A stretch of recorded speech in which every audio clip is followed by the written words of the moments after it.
If we were running a JIT operation with 3 to 5 days on hand, relying on the distributor, our options to mitigate it are less. And so it really just, again, keeps the control in our hands, kind of like that courier fleet. We're responsible. We've got more of the responsibility to manage it and find the solution. Without supplies, there's no surgery. Without products, there's no patient care. Welcome to Power Supply, the healthcare supply chain podcast focused on helping you navigate the intricacies of logistics, purchasing, contracting, and supplier relationships. Each episode, we speak with healthcare executives, supply chain leaders, and innovative entrepreneurs from across the country as they share their stories, experience, and expertise on the industry we love. From the loading dock to strategic sourcing, from buyers to the C-suite, and across the enterprise, we tackle the real-life issues impacting the healthcare supply chain. Whether you're tuning in for conversation or inspiration, we're glad you're here. You're just in time to hear it from the source and stock up on insight. So sit back and plug into Power Supply. On this episode of Power Supply, we will be speaking with Rusty Parker, Vice President, Supply Chain and Support Services at North Mississippi Health Services.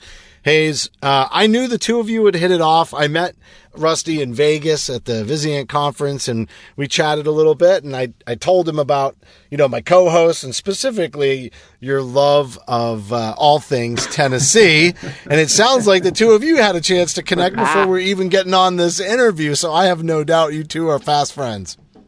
We are fast friends already. We have a common bond, but you know what? What I really was impressed with, and I think everybody's going to enjoy, he knows his stuff. He is really good at what he does, and you need to listen today and learn more about what's going on in North Mississippi. Rusty Parker, he'll be with us next after a short break. Bam!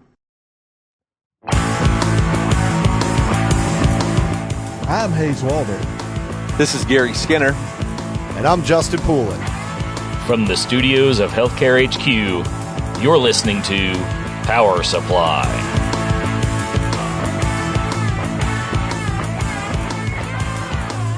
We are pleased to welcome Rusty Parker, Vice President of Supply Chain and Support Services at North Mississippi Health Services, here on Power Supply today. We're going to be talking about the benefits of a standalone CSC, or Consolidated Service Center, and CSP, or Centralized Sterile Processing.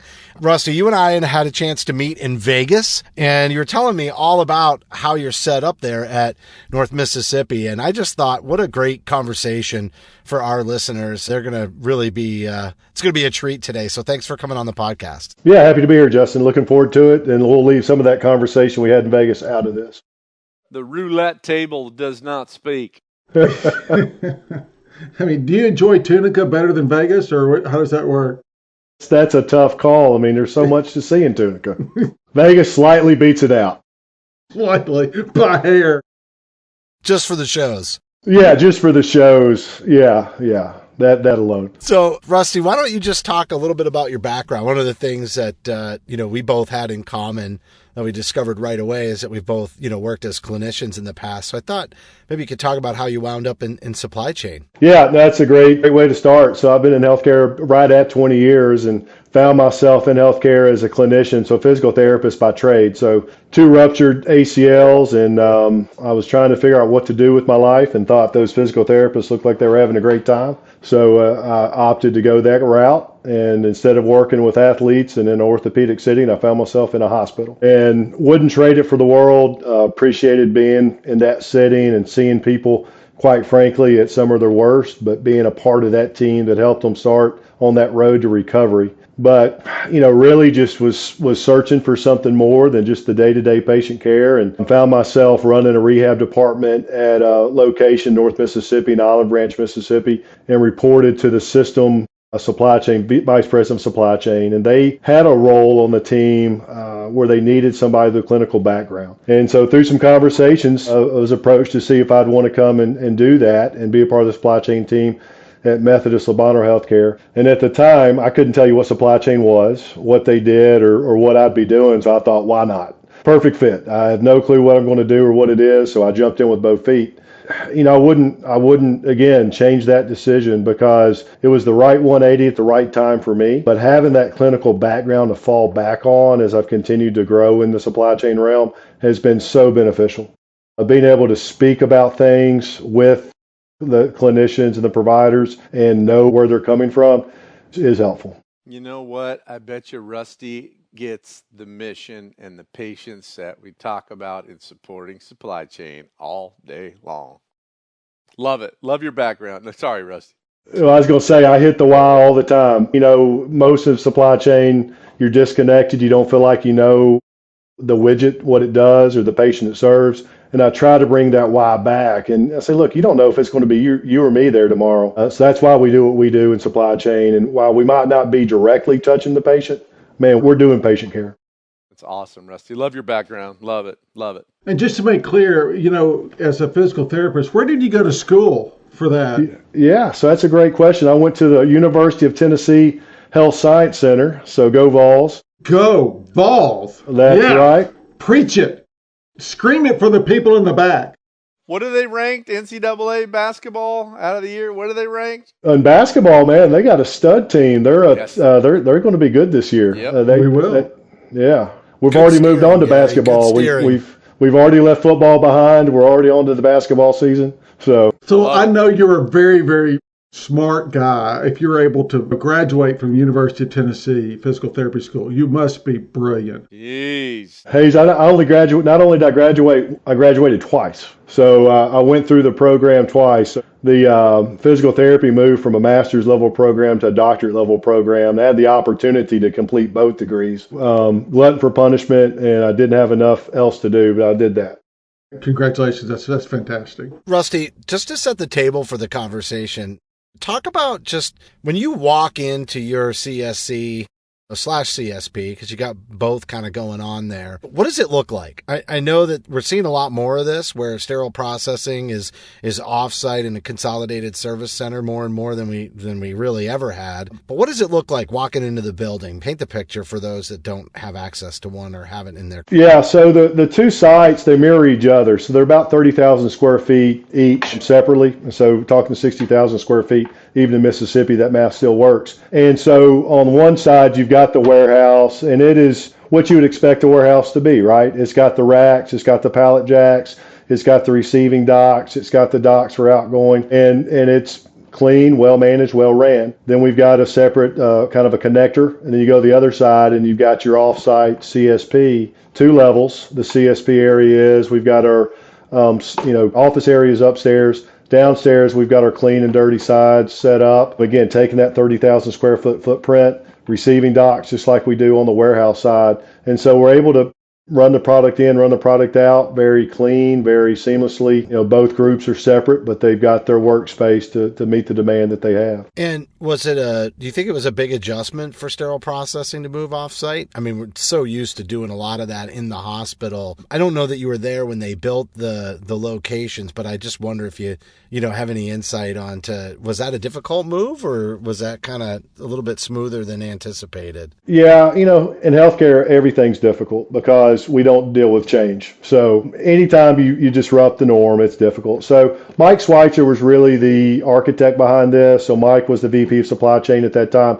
I know Hayes knows Mike, and he had a vision of moving that footprint out of the hospital. And what a great vision, right? Because that space in the OR is prime real estate. As we're talking about some of the challenges we're facing in healthcare with the different changes come out of the administration, we've got to find ways to increase volumes, and being able to open up additional OR suites with that footprint removed was tremendous. And so really Mike saw that vision. We had an off-site CSC at the time, but it needed to be upgraded. And so why not bring them both together? And so while, it was a change from the norm at that time, it was about 12, 13 years ago, I think we adapted to it and adjusted to it very nicely. And now organizationally, we don't know any different. That's where the CSC is. That's the expectation from a Central Sterile Processing, that it is offsite. We freed up real estate in our ORs. Again, we've got the process of how we transfer and transport those trays down to science, and nobody misses a beat. So go ahead, Gary. I'm sorry. Hayes, your question's probably way more articulate than mine. Go ahead. Likely, but go ahead.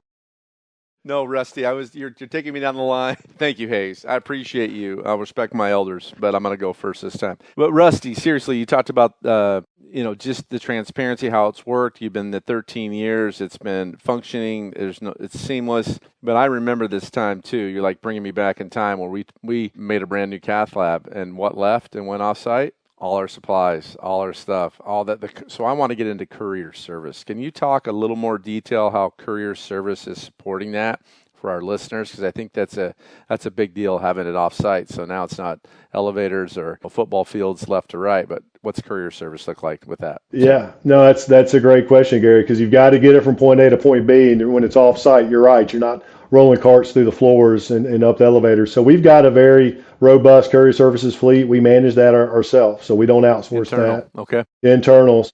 I mean, there's a lot of control you maintain when you keep that internal, and I get the external, why you want to outsource it. There's a lot of financial challenges with that, but we've got a commitment organizationally that we're reinvesting in that team and making sure we keep the fleet up to date. We're replacing vehicles in a timely manner.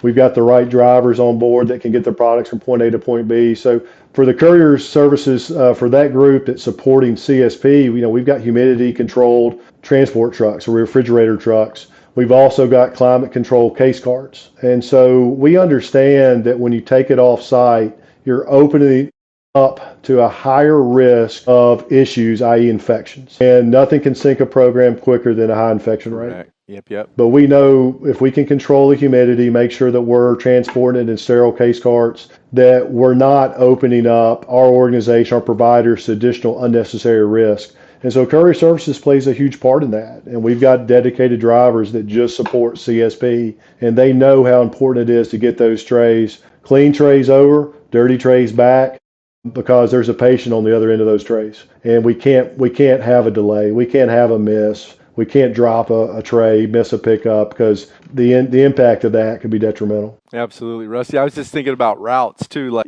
are you working with the city to make sure there aren't any like filling of holes where you hit a bounce and all of a sudden the trays? And I'm trying to think about how the fleet is set up for CSP on that. What's it look like? Are they managed trucks that have all these different levels where they don't bounce? I'm just thinking about bouncing the trays. We don't need to bounce the trays, right? Yeah, no, you don't want to get that tray in the OR room and it's upside down. So that's a great question. Thankfully, being in North Mississippi, we don't get harsh winters, so the roads are relatively in good shape. But with the case carts, how they're built, how we get the trays on the case cart, and then we secure them in the truck so they're not moving around. They're not, in transport getting turned upside or rolling back and forth like my U-Haul did when I moved. But they're getting there in one piece. And so, but that's an important component because the tray's not getting opened up until they're ready to be used. And so if you're opening that tray and everything's in the wrong place and upside down and missing, that's time. You're delaying the case. Gets punctured, something comes up. Yeah, I was just kind of thinking through the logistics. It's probably a lot of custom tray work, Gary, honestly. There's a lot of options out there to customize the tray to secure instrumentation too. So correct. I'm sure that was part of the consideration, especially for those like delicate and fragile items. Up here in the Northwest, Rusty, where it snows and we have 4 seasons, I wasn't thinking about down there. We're like, weather's not too bad. Maybe a tornado come in once in a while, but that's about it. See, they don't even have cars. They're It's a sleigh. It's a sleigh for Christmas. Okay. Hayes, you had a question. Rusty, talk about Hayes. Did we get? Oh yeah, Hayes. Sorry, I didn't mean to jump in there. Hayes, you still got your question? I'm holding my tongue on that one. It was a barb that I was headed at, Gary, and I'm holding it. So, Rusty, why don't we talk about the benefits of the Consolidated Service Center too? Like, I know we just spent a little bit of time on sterile processing there, but just in terms of inventory management, like how has this helped your organization since implementing 12? Well, yeah, again, we've always had the warehouse, and we doubled down on it 13 years ago, and so. Where I was previously, my prior organization, we did the opposite. So we went from having a warehouse to outsourcing that to a third-party distributor, again, like a lot of organizations do, and going to a just-in-time inventory model. Here at North Mississippi, when we had the opportunity to do that, again, we doubled down. We said, no, we're going to reinvest. We're going to expand a warehouse. We're going to modernize it. We're going to continue to invest in it. And we've done that. We've been true to that mission, and it's really allowed us to remain nimble. Pre-COVID, we all lived in this fantasy world where disruptions happened every now and then, but it was really pharmacy's problem to deal with, not supply chains. And COVID, brought us the ugly truth that other products become disrupted, and now it's kind of the norm. And having that CSC has really allowed us to better insulate against that. We're not immune to it, but we're able to carry a larger inventory and keep a larger on-hand inventory because of the footprint. And so as disruptions play out, it puts us in a better position to mitigate it. Gives us time to, source alternatives while we still got some product. Where if we were running a JIT operation with 3 to 5 days on hand, relying on the distributor, our options to mitigate it are less. And so it really just, again, keeps the control in our hands, kind of like that courier fleet. We're responsible. We've got more of the responsibility to manage it and find the solution. Rusty, can you give me an understanding of, you talked about the footprint, but from, how big a footprint is that, and how many different sites do y'all actually service from the service center? Yeah, so the warehouse is about 30,000 square feet. And organizationally, North Mississippi, we're 8 hospitals that we support. We've also got a standalone inpatient rehab unit that we manage from a supply standpoint. We've got various nursing homes in our scope that we own and operate, in addition to physician clinics, ASCs. And so from a visit or a site location, it's just shy of 100 different locations we're going to. And then it's about 2 hours to the south, about an hour to the east, about an hour to the north, and 30 minutes to the west. So we're kind of covering all the directions. We do cross over into Alabama. We have to sign a special waiver to do so, but we do go into Alabama. And it's a big footprint from a service area. You got to keep that investment in the trucks. We've got to make sure that we can get to those customers outside of the Tupelo area in a timely manner, and that we're getting those supplies pushed out as they need them. Who's next? That's good. No, that's interesting. I want to go back to the disruptions piece, because one of the examples you gave me was IV solutions. I thought maybe you could talk through how you navigated that one. It's pretty recent and pretty relevant. It was a year ago, like this week. Yeah, it was. It's prime. Yeah. I mean, and we just had Hurricane Melissa roll through Jamaica and Cuba, and a lot of devastation, a lot of damage, and I'm not making light of that, but I was surprised to find out Baxter didn't have a location there. I was shocked because it seems like Baxter is just snake bit. And look, they got a lot of heat. They didn't ask the hurricane to hit North Carolina. They didn't ask for that flood and devastation to happen, but I felt like they responded as good as anybody could have in light of that. So I do want to give Baxter a lot of praise for their response. Here in North Mississippi, again, having that CSC, we had about a 90-day supply on hand inventory when that disruption hit. And so it gave us a little bit of a runway to start. As we started conservation strategies, it gave us a buffer to manage that. We acted quickly, just like a lot of organizations did, where we brought in the different service lines, we brought in the clinical staff, we brought in our data team. We started modeling days on hand based on inventory supply we had, case volume we had, and future use. We were able to get through the disruption without canceling any cases. We didn't reduce volume. We didn't turn people away. But we really worked as a team to say, where do we need the fluids? How can we redirect what we've got? And how do we manage the supplies that we have? Again, Baxter, they did a good job of trying to keep inventory moving through the supply chain with what they had, getting support outside of the United States. Again, phenomenal. But we all know that we were running about 30% of our normal allocation. And so we had to find a way to stretch that out. Having that CSC gave us the ability to do so. We've been relying on a distributor, and I'm not knocking any of the distributors, but the reality of it is they burned through their inventory really quick. But just because of the nature of the disruption, they weren't getting resupplied like they expected. Their customers pulled their inventory out, and really quick you were sitting there going, I don't have any more, and there's none coming. And so we were able to weather that storm a little better than some of our other partners in the area. All right, so let's go to some of the considerations. If you're going to, let's say somebody out there has been hearing all the success, not just from you, but there's so many other CSCs that are getting built. This is becoming more common, and they're hearing the benefits. What are some of the immediate considerations that should come to mind for them as they? Yeah, Justin, I think the number one consideration most supply chains roll into finance somewhere, and the financial burden or outlay that's required is significant. So most organizations, supply chains trying to cut costs, and if you go to the CFO wanting to add costs, they think you've lost your mind. And so I think that's the biggest uphill challenge and hurdle is why would an organization invest in the infrastructure build, the layout, the additional staff, the vehicles? What's the return on investment? And I don't know if you can sit down and give them a hard dollar that in 5 years we have paid this off and here's how. But I think you can start to show how you can be a more supportive asset for the organization. And by doing so, you're able to ensure that the procedures continue, that the revenue streams stay open, that we're not relying on a third party to manage it on our behalf, but we're taking ownership of that. And I think to me, that's the value add that, again, having that clinical understanding really, I think, will help you get that message across. But even if you don't have that clinical background, if you've been in healthcare, you know how the dots are connected. And that's the message, I think, that really sells the why behind it. Now, the other thing I think you really got to work with in this pursuit is, warehouse space and warehouse personnel are becoming harder to come by. The Amazons of the world and the other manufacturers of the world building these mega DCs, that's a challenge. And here in the Tupelo market, we're not an urban market like Memphis or Birmingham or Atlanta, but Amazon just built a DC just outside of Tupelo to support the Amazon model in North Mississippi. And so we're battling that because we know that that's going to be a risk to our seasoned warehouse staff. Yep. They're going to see that as an opportunity to go for 50 cents more an hour maybe in a different environment. And then we lose that tenure, that employee that makes us who we are. We lose it because we weren't ready for that market threat.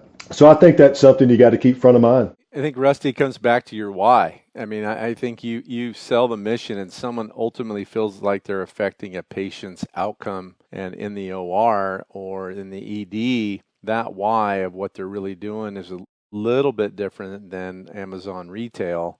I would hope that empowers that retention strategy because you keep building the why, and I think you're selecting those people that are supportive of mission, right? You're like, how do you feel? How do you feel about that? Yeah. Well, the great thing about it, we all live in different areas. Again, the bigger markets, you don't feel as connected, but in a smaller market like Tupelo, you see these people at church. You see these people at Walmart. You see them in the community, and you're proud to know that you're contributing to their overall well-being. I mean, in North Mississippi, we say our true north is the patient, and that's who we serve. It's not me, it's not my division, it's not anything else other than the patient, because if the patient's not here, we're not here. And so I do think you're right. We got to keep driving that point home. There's more to it than just a 8 to 5 mundane task. We're in the business of saving lives, and regardless of what you do in the organization, you're contributing to that. Yeah. Rusty, let me jump in here and ask the question. Obviously, y'all are doing central processing and then obviously warehousing on the supplies, but have y'all investigated, explored pharmacy at all? Have y'all done anything on that? Yeah, that's an interesting topic, Hayes. So we got approval during COVID to working through the federal government and the grant from the government. We started manufacturing some of our own pharmaceutical supplies, and it was a huge asset, again, during the COVID disruption. Unfortunately, it was something that the federal government didn't see the benefit post-COVID to continue funding, and we've run into some hurdles with that. And it really kind of came to head, again, going back to the IV fluid disruption. But when that hit, I asked the question, why can't we do this ourselves? Why do we have to rely on somebody else? We've got the footprint. We could build this out. We could make this happen on our own. And it was really getting, funding from a federal level, but also some federal clearance to go down that route. And so I think pharmaceuticals is an area that you could investigate. I think some of the hurdles are a little harder to get over. And again, going back to that, why do we want to make that investment is the tough one. Hey, Rusty, this is a follow-up to Hayes' great question. Every once in a while, he gets one once a year. Is there some regulations at the CSC that you have to have a pharmacist on site to accept certain drug-eluting stents or... change of custody, correct? right? Or how chain does that of custody. work with your CSC? Yeah, so we don't have to have a pharmacist on site. We don't stock a lot of the PPI items, right? Okay. So your drug-eluting stents, cardiac rhythm management devices, those are still brought in at a low enough volume, they're shipped directly to the hospital. Okay. And so they're receiving it at the dock. The CSC is really driving a lot of the commodities. Now, there are some, some products that, but they're not those, clinically sensitive products. Perfect. You do, though, the warehouse is climate controlled. I mean, it is 65 degrees day in, day out, regardless of what the temperature is outside, humidity controlled, because, again, that environment is so important to ensure the integrity of the product. What's your kind of last question here as we're wrapping up? Optimization plans. Like, you're not done, right? You're just going to continue to leverage this resource. Yeah, so well, if you're not planning for what's next, you're going to get left behind. So we're working hard on that. We're in the process of upgrading our ERP to Workday. So we're in a PeopleSoft environment today. Moving to Workday like the rest of the world. They're slowly taking it over. Billy Idol's going to be everywhere. And so that goes live next October 2026. Texas Warehouse Management for our CSC. We're upgrading that to the cloud, and we really feel that moving to the Texas cloud, in addition to Workday, there's some automation capabilities we're going to be able to leverage and really start improving our ability to demand forecast, to ensure that we've got the right stock on hand, that we're ordering the right amount, that our reorder points are set at the right level, that we're accounting for lead times, and just, again, better positions us to weather the next storm. And so I do think that investment and those two efforts that kick off next October will help us take that next step. And then once we get live, it is how are we using those tools? How are we getting every dollar that we spent out of those investments? Because we spent a lot. And we want to make sure that we're using all those tools to the fullest capability. Right. That's great. You're right, though. They are Workday, Epic, and Costco. I mean, they are just everywhere. Yeah. Hayes always references Tommy and Tupelo, but that's just not going to be the case anymore. It's going to be Rusty and Tupelo from here on out. We got to throw the alliteration out and go with our new friend. Tupelo. Well, now it's Rusty and Tupelo. Well, y'all we need to have you down for a site visit.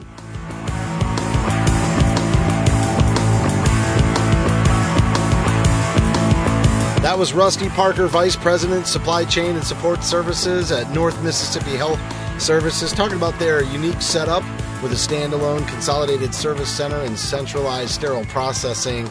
Pretty big geography, though. 45-minute to 2.5-hour drive from the Consolidated Service Center to the various 8 hospitals and other supported centers, and just a great way to keep leveraging it. And I love, that they're not done. Like, how do we take this into the future? How do we optimize it? And, a big part of that is automation and integrations.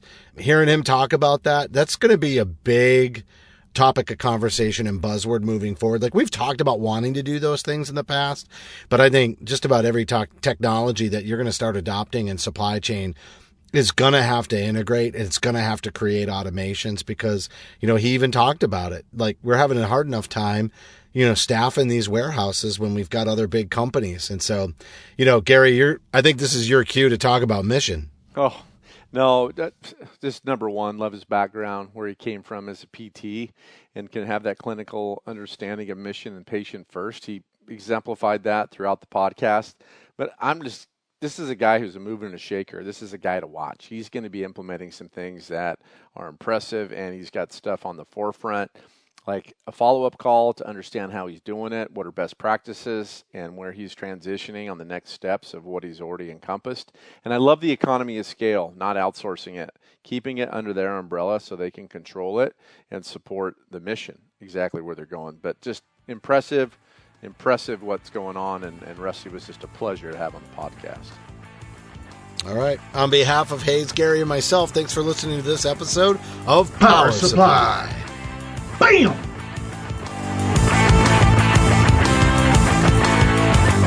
Thank you for listening to this week's episode of Power Supply. As a reminder, you can help support us by subscribing on your favorite podcast app or by downloading the smartphone app on your iPhone or Android.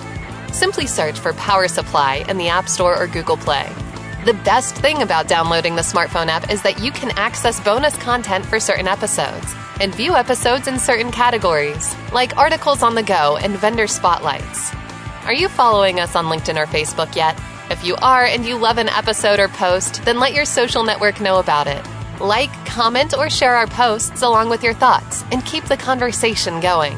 If you have any topics or guests that you would like to recommend for a future episode, just send us an email to info@powersupplymedia.net. We look forward to hearing from you.